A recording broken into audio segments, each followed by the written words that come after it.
Well, hello. I just thought I'd do a little video just to show my setup, just might help a few newbies. This is a natural hide I built. We'll go down here in a second where my red tub is. In the distance there, that's the feeder. So this is a natural hide I built, just utilising tree, some old camo netting. It does actually keep the rain off because the canopy of the trees up above, and I'm sort of buried in there, not silhouetted at all, which is important so they can't see movement. I've just got an old chair there, something for my feet for winter, just if it's wet, keeps my feet from getting wet. That's a little sort of like hatch window I made, just sort of threading through branches so the squirrels etc get used to seeing it. I've laid off this one for the last couple of weeks because I've got a nest in here, and I don't want to disturb mama blackbird too much.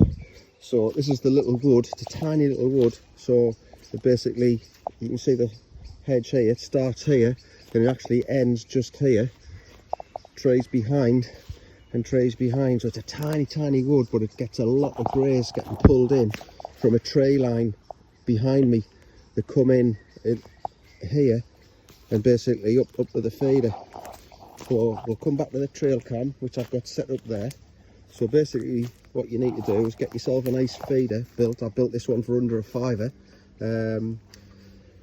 Little squirrel spinner on the side for zeroing. I've got an electrical box which I use with a hinge lid, which actually keeps the birds off my main peanuts, stop the feed going too quickly. This holds about 12.5 kilos. What you've got next to it is actually a 3-in-1 bird feeder, and as you can see by the bird muck, it attracts a lot of activity. I get a lot of woodpeckers actually attacking this wood for some reason, so the woodpeckers love it. And in there I've got suet balls, I've got the little seed, little windows so the big birds can't get in. Peanuts down here, I'll just spin it round. So I've got peanuts down this one. So it is an attractant, but it's just out, importantly, it's just out of reach for squirrels. So they'd always tend to hit my main feeder. Few various logs just up there, naturally, just to try and help them get off the floor, because they do about 70% of the scavenging on the floor. I try and actually keep the floor clean. You do actually get the shells, look, when they're shelling everything. So they tend to get cleaned up by pheasants, etc, etc. There's a little bit of bird seed you can see.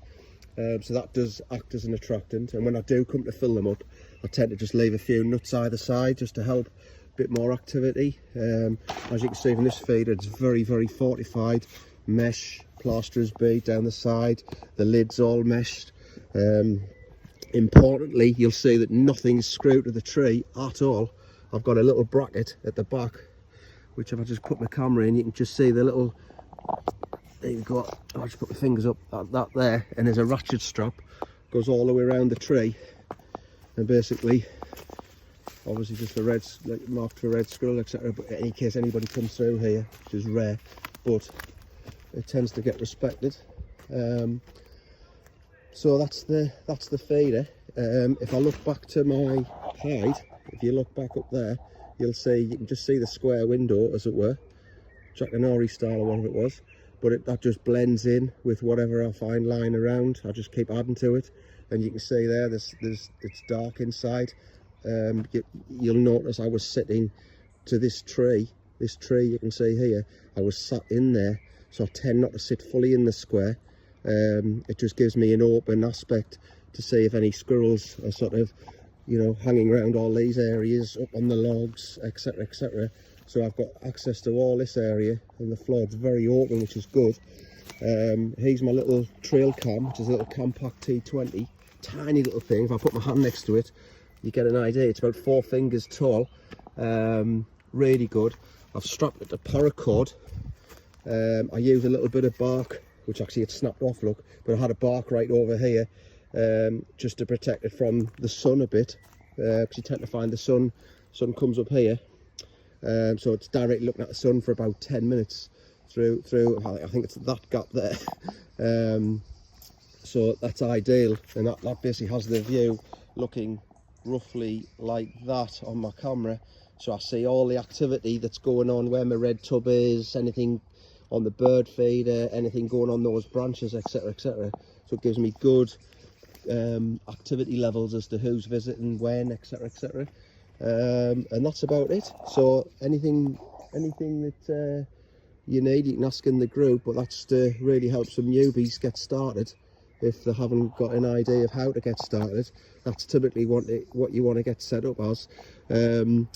Your hide, obviously you don't have to build a natural hide. People use, I've got a pop-up hide myself, people use pop-up hides, people build them out of pallets.